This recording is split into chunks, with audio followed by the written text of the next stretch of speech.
Hi, welcome to the Sankofa Pan African series. First, have you downloaded your free copy of our children's illustrated biography of African legends yet? Please do so if you haven't. Don't forget that we owe our children a responsibility to expose them to our history. Also, please help us to continue bringing you videos like this one by supporting us through Patreon or by buying me coffee. Please subscribe, share, and like our videos. What is the African Continental Free Trade Area? Well, the African Continental Free Trade Area, or AfCFTA, is an ambitious trade agreement to form the world's largest free trade area by connecting 1.3 billion people across 54 African countries. The agreement aims to create a single market for goods and services in order to advance the economic integration of Africa. As a Pan Africanist, I believe that AfCFTA is long overdue. If properly implemented, it can be a major step towards reducing poverty on the continent. However, the opportunities offered by the opening up of borders can also impact the most economically vulnerable masses on the continent negatively if proper care is not taken. I'll not dwell on the opportunities offered by the scheme because they've been very loudly publicized everywhere. It's a good scheme, it's a laudable scheme. But I want to focus here instead on the ways in which it can negatively impact the lives of the poorest people on the continent if proper attention is not paid to the peculiar ways in which the opening up of borders can affect small scale entrepreneurs.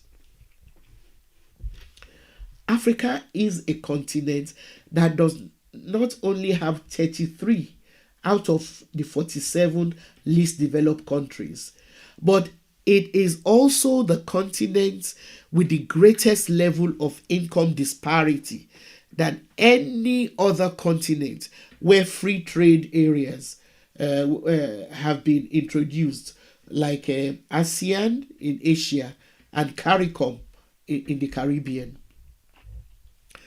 Nigeria, South Africa, and Egypt are responsible for about 50% of the continent's GDP.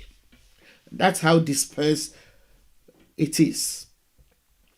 Now, this disparity should make us more than slightly wary about the expected outcomes of AfCFTA, especially now with even Ethiopia, which has the most dynamic capitalist economy, is preoccupied with battling itself. First, we're not trying to reinvent the wheel here. As such, in order for AfCFTA to achieve the desired level of economic advancement for Africa, it is imperative for us to be mindful of the pitfalls which have attended globalization, which, like AfCFTA, is dependent on a neoliberal model of rapid and aggressive liberalization. I believe that we need to problematize AfCFTA's sequencing, which favors rapid tariff liberalization. Because for how many countries in Africa are really ready for this? How will it affect women and other marginalized groups?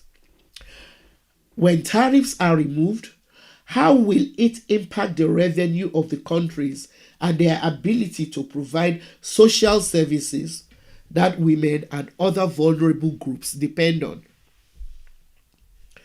On a continent which is plagued by economic inequalities like Africa, we should expect that AfCFTA will affect economically vulnerable groups in unique ways.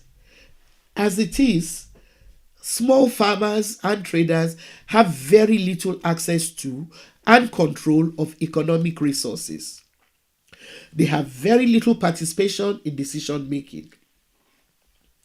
As globalization demonstrates, participation in some industries will shrink due to trade liberalization.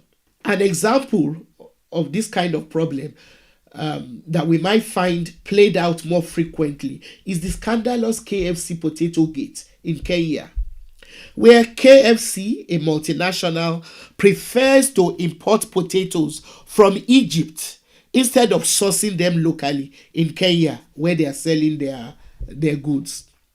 What this means is that Egyptian potato growers and processors are currently able to explore a bigger market open up for them due to the opening up of borders on the continent. However, a nation like Kenya, where KFC has many branches and where potatoes are mostly grown by small scale farmers in the same industry, will continue to struggle. Potato farmers in Kenya are losing out to potato growers in Egypt. Small scale farmers in the same industry will continue to struggle to compete with importation of cheaper products from countries which are stronger in the sector.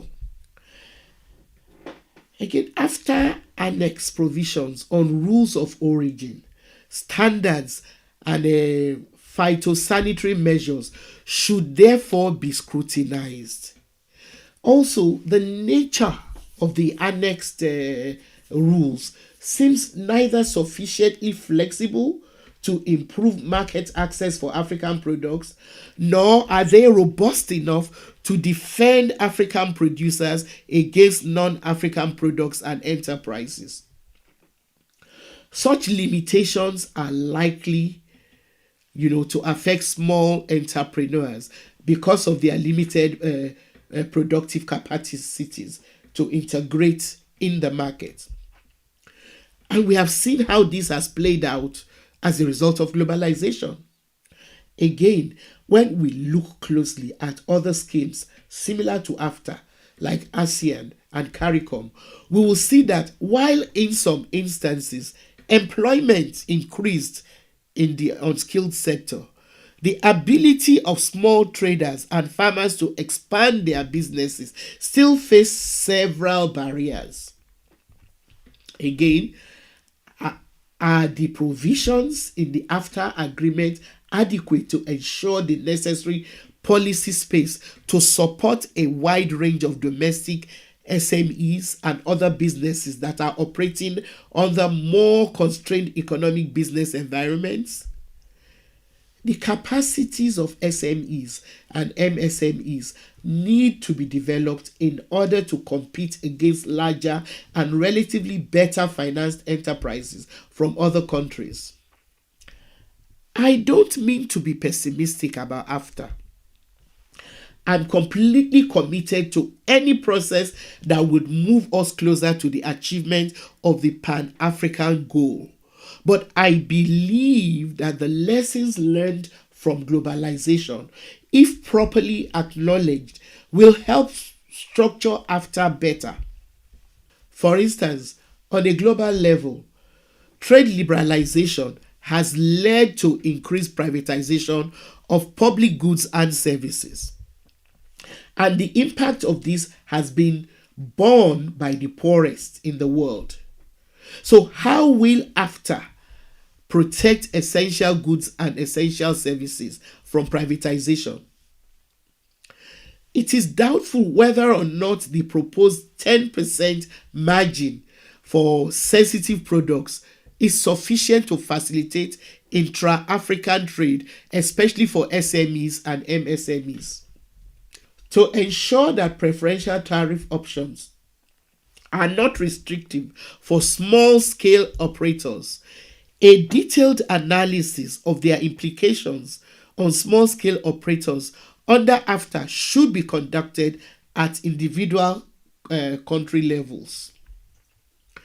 AfTA should also safeguard labor rights by including a framework which will reduce the abuse of workers' rights, which is prevalent in many countries on the continent.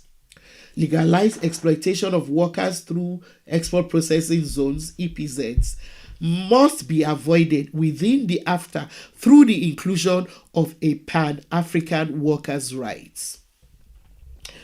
To summarize, the effects of trade liberalization will be felt at the macro, meso, and micro levels because of the inherent differences in access to assets, human capital, labor markets, and labor earnings.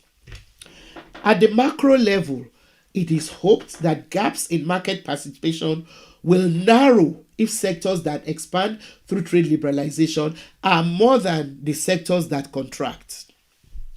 At the meso level, public provision of social services might be undermined if the loss of government revenue through reduction in tariffs leads to cuts in these services. Thanks for watching. Please download your free copy of our children's books and support us through Patreon or by buying me coffee.